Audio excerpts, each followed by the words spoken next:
एक और अहम खबर शामिल करें। आपको बताएं कि चीफ इलेक्शन कमिश्नर की ज़ेर सदारत मुशावरती इजलास शुरू हो गया। सुप्रीम कोर्ट की 4 सफ़ात पर मुश्तमिल वजाहत का जायजा लिया जाएगा। इजलास में मेंबरान कमीशन सेक्रेटरी और कानूनी टीम शरीक होंगी। इजलास में कानूनी टीम की वजाहत पर तफसीली ब्रीफिंग दी जाएगी। चीफ इलेक्शन कमिश्नर की ज़ेर सदारत मुशावरती इजलास अब शुरू हो चुका है। सुप्रीम कोर्ट की 4 सफ़ात पर मुश्तमिल वजाहत का जायजा लिया जाएगा। इजलास में मेंबरान कमीशन सेक्रेटरी और कानूनी टीम शरीक होगी, जबकि इजलास में कानूनी टीम की वजाहत पर तफसीली ब्रीफिंग होगी। तफसीलात फाहद चौधरी से जानते। फाहद, अपडेट कीजिएगा।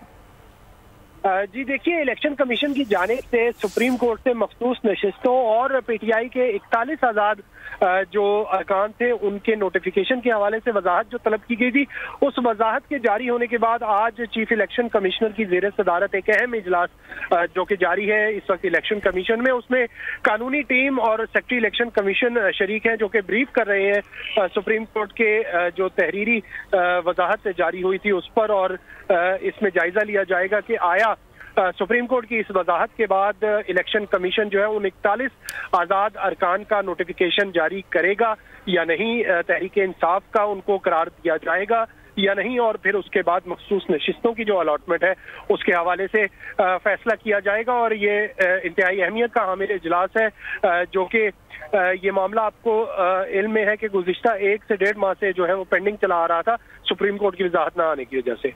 जी, इंतहाई अहम इजलास चीफ इलेक्शन कमिश्नर की ज़ेर सदारत मुशावरती इजलास शुरू हो गया। फाहद चौधरी, बहुत शुक्रिया। सब्सक्राइब करें और बेल दबाएं ताकि कोई खबर रह न जाए।